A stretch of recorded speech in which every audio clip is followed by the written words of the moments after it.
in Newcastle, the news was greeted with a sadness for a lost mate that had provided such good times and joy with his sporting exploits. Three of his best mates met at Hamilton's Learmonth Park this afternoon, the place where as kids they'd learned their rugby league, the suburban ground opposite Clive's mother's place that had been the launching pad to one of my glory. best friends. We've been friends for years, Clive and I. Played here, surf club together. Every Sunday evening there'd be 12 or so of us over there at his mum's house for tea, and then down to Wimbledon to play tennis. Great sense of humour, the fella, you know. He was always up to something. You could never turn your back on him. Did his fame change him at all? Because he became the most famous footballer in the world. Yes, and he was the most famous and the best. That it never changed him in the least. Alan, he changed the game, didn't he? Oh, look, he was the first fullback to come and join the centre and distribute the ball from the fullback position. One day, those days, they used to have a big interchange of fullback kicking, and Clive brought the ball up into the game and acted as an extra man, and that's the way they scored their tries. The man has gone, I know, but boy, has he left some wonderful memories for the rugby league people, there's no doubt. We'll never ever forget it. It was a wonderful era to be concerned and connected with, and absolutely fantastic. Thanks, mate.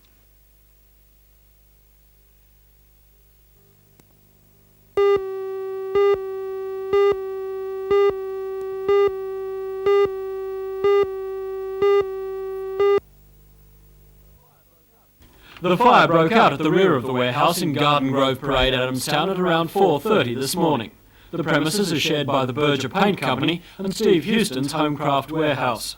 But, in the main, damage was confined to the space at the lower level used by the Homecraft Warehouse.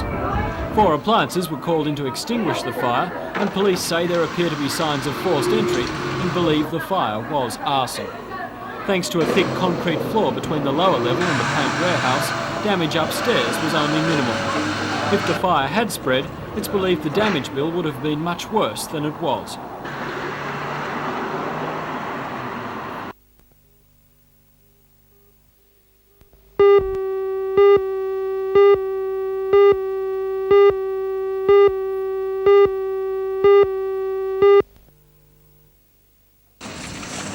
According to store manager Wayne Roberts, initial response was slow this morning at the 31 checkouts. However, sales picked up later. Construction of much of the complex is still underway, but will be completed in time for the official opening on September 23rd. The store is, at the moment, divided by a huge wall, which will come down when the variety section of the store opens. Mr. Roberts says the opening of the complex has created a number of jobs in the Maitland area, and it's hoped that more opportunities will become available once the store is in full operation.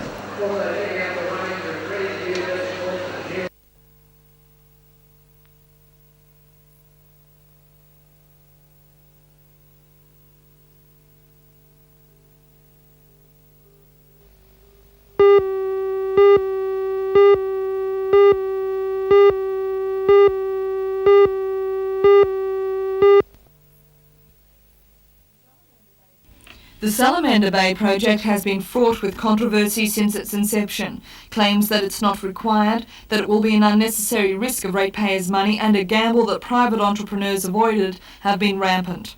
Litigation in the Land and Environment Court is also pending. The action was brought against the council by 3 Nelson Bay businessmen who say that the local environmental plan for the Salamander Bay commercial development is invalid. Another action was dismissed after the council withdrew its development application. The reason, according to Councillor Roy Taylor, is that the specifications haven't been finalised. Council, in the light of their decision, would certainly like to see the 28 shops go ahead. And obviously, when the report comes out, it will give a suggested amount of shops that the local government see that we should go on with at Salamander. So in the light of that, it could be anything between 15 to 28. So the DA in its present form is certainly not a document that we could put down and say that's the one we're going to stick to, because we might have a variation in the number of shops. The most recent damaging blow to the council comes from the National Party leader, Wal Murray, who says the council should be sacked. Speaking from his electorate in Moree, Mr Murray says he has certain information that proves that the Port Stephen Shire Council should be sacked if local government Minister Stewart is going to be consistent in his policies. But unlike most leaders of the opposition, he wouldn't say what that information was, because he wants to give the minister the opportunity to do the right thing. The feeling within this building, which has a serious morale problem because of the constant investigations, is that if the council has done something wrong, Mr Murray should stop pussyfooting around and should put up or shut up. Local government investigators have yet to complete a report into the financing of the project, and a spokesman for Mr Stewart says he can't predict when the minister will be able to make the report public.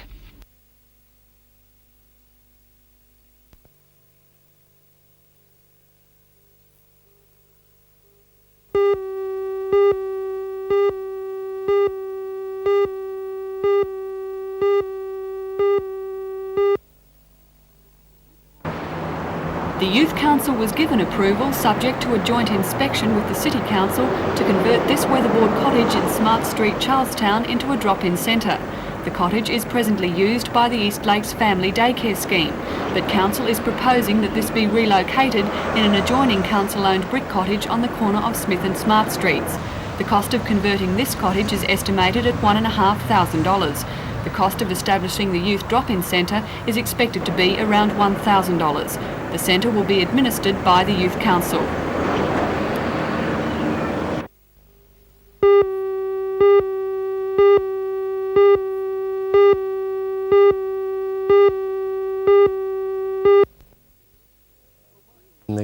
For Michael Graham, the 17-day World Championship Tour was far from a disappointment, despite the fact that Australia couldn't finish amongst the top teams.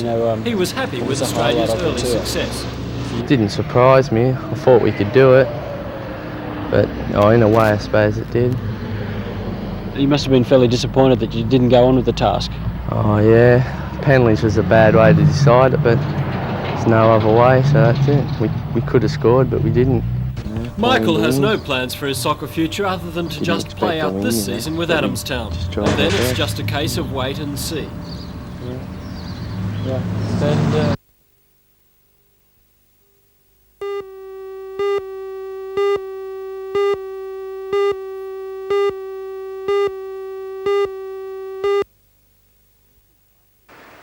Sestrum Parkway, or green sestrum, is an attractive green bush with yellow trumpet flower clusters and purple berries, and it can be found throughout the Lower Hunter, particularly around fence lines and buildings and on riverbanks. In fact, it's been around for so long that many people wouldn't recognise it as the killer it's proving to be.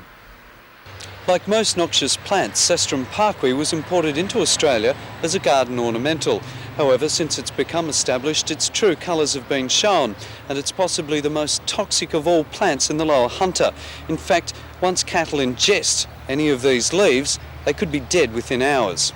There is a lot of background sestrum now. People haven't been controlling it, and I think it's gradually getting worse. And so we could see more and more deaths in winters to come. Yes, and right through the year. It's poisonous. The leaf of the plant is poisonous, and I think we'll continue to see continuing deaths unless a greater effort is made by the landholders to control it. Digby Raywood is a vet with the Maitland Pastures Protection Board and says the toxins in the leaves act immediately to destroy the liver and intestinal linings, resulting in a quick but painful death for cattle. Its deep taproot and numerous laterals make its physical removal very difficult, and so chemical control seems the best approach to halting its march across the valley. Well, they've had a bit of success spraying it with Tordon, and it seems to be knocking it back fairly well, but I'd be very careful of regrowth. It's a very difficult plant to kill.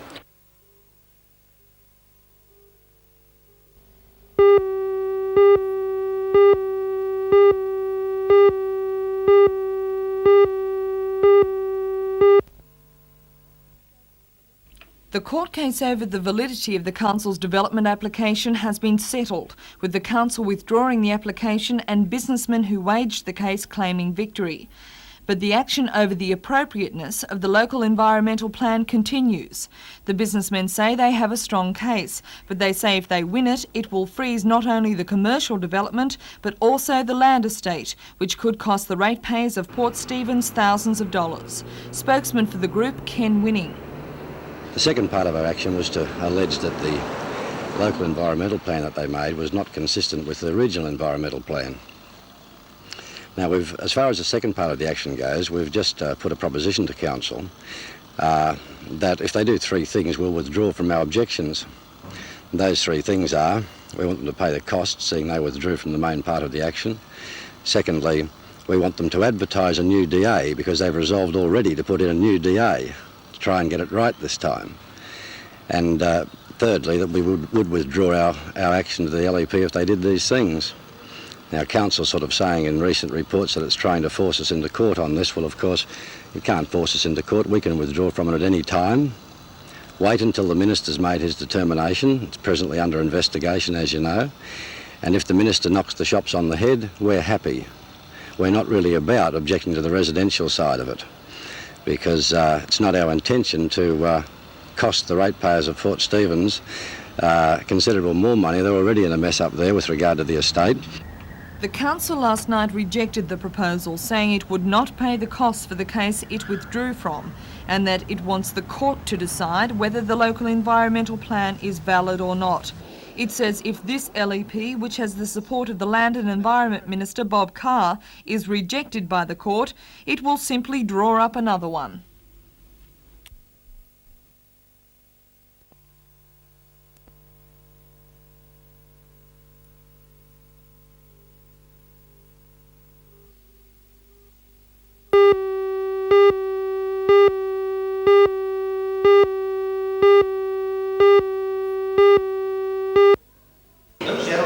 No Buts About It, which has been produced by the Self-Raising Theatre in Bathurst, is the latest weapon in the arsenal of the State's Smoking Education Unit. It's a series of skits carrying not only the anti-smoking message, but also an insight into the pressures of early teenage life that may lead to people taking up the habit. Based on Julia Gould's Why Smoke students' workbook, it's aimed primarily at Year 7 and 8 students. For according to the Quit for Life campaign, which is sponsoring the theatre's tour, that's the period of biggest change in youngsters' perception of smoking. Today's preview before local teachers and students will be followed in early October by a school-to-school presentation, which is believed to be the first of its type ever attempted, using the combination of colour, comedy and music.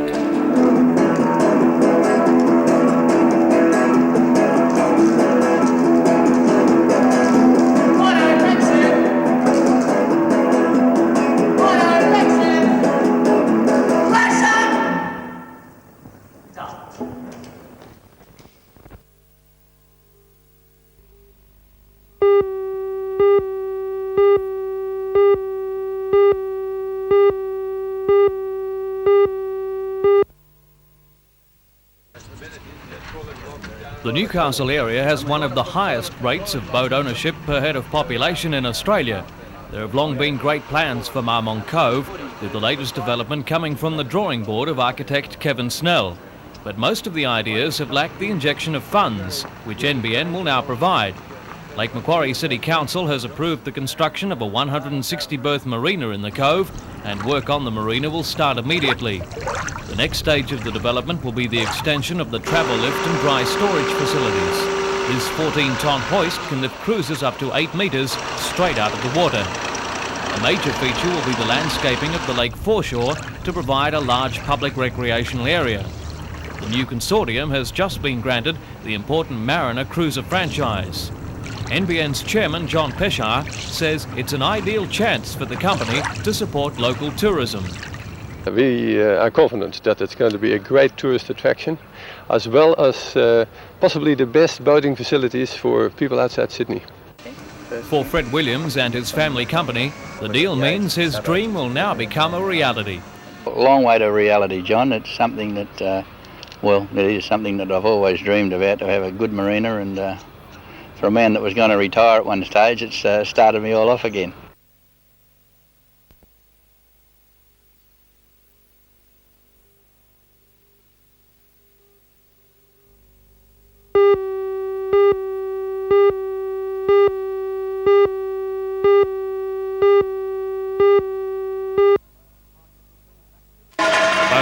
Is the scene of Activity Plus as the record number of craft and boating accessories move in from the area's various dealers and marinas. Let's go big, says Marmong Cove Marina, as they juggle into position the largest yacht to be exhibited at the boat show. Appropriately named a First Class 10, this 10-metre fiberglass sloop is a dream at $70,000. But literally get a load of this 38 feet of sheer luxury cruiser. This Mariner 38 will be the big daddy of the show, which along with a Mariner 3400 made the sea trip from Sydney early today onto a low loader at Marmong and now here. Depending on the motor, you're looking at about $250,000 worth of boat. But the scene is being set to appeal to the wildest imaginations of all who hear the call of the sea. If you want to get away from it all, your escape is bound to be somewhere at Beaumont Park in the next few days.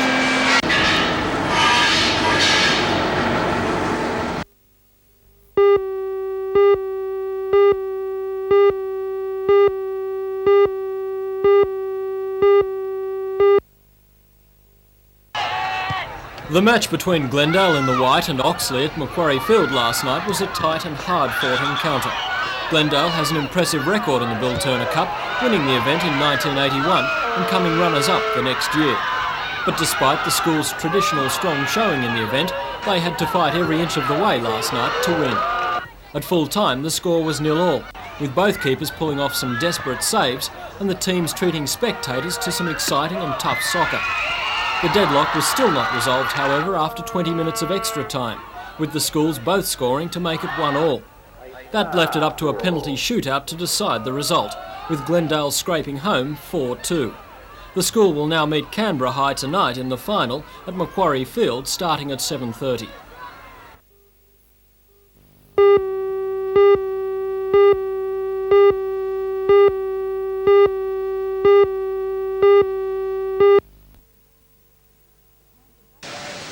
The Canberra-based military attachés are on their annual tour of inspection of different industries and military establishments throughout Australia. This year the tour has taken them to Hobart, Williamtown and today Ramsay Fiberglass. Tour organiser from the Australian Department of Defence, Tony Eccleston. It's part of an overall program that we arrange annually for the service attachés and advisors in Canberra to get a better feeling for Australia's competencies, its area, its geography, and its abilities in production. The Catamaran Mine Hunter project has generated intense interest since it was awarded 2 years ago. When completed, the vessels will provide the Navy with some of the most advanced defence technology in the field of mine detection in the world, a fact that wasn't lost on today's visitors. Well, we have been very much impressed by the progress or pioneering work we have done in this field. Well, this is a new type of ships of the world, and you have made a very good start. This view was also expressed by the delegate from the Netherlands, Herman Meyer. I'm very impressed. I'm being in this type of business before in our Navy, and so I'm well aware what it is all about. So I was able to make comparisons what we have in the Netherlands. We are building mine hunters as well, and I'm impressed what you have here. Are you building mine hunters along the same lines as we are? Well, we are looking for a bigger tonnage, in fact, and that is only due because we are using it in different situations. But building the mine hunters is more or less alike. We are also having this glass fiber issue, in fact.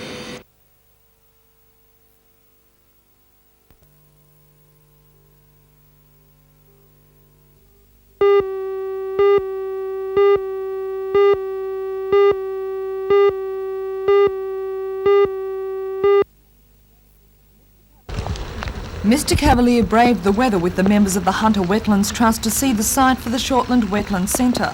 It's an ambitious project to restore the old Morris Brothers football fields back to their natural state of wetlands. The BHP has given $100,000 towards the excavation of the site, and work is due to begin in the near future. The old Hamilton Rugby Club will be used for research and exhibition purposes, and for the first 2 years the environmental section of the Department of Education, which is headed in Newcastle by Brian Gilligan, will be transferred from Dudley to Shortland. Mr Cavalier says he welcomes the move. Oh, it's a very exciting and thoroughly worthwhile project, and I'm looking forward to the Council and the CAE and everyone at state government level getting together and putting it in place by 1986.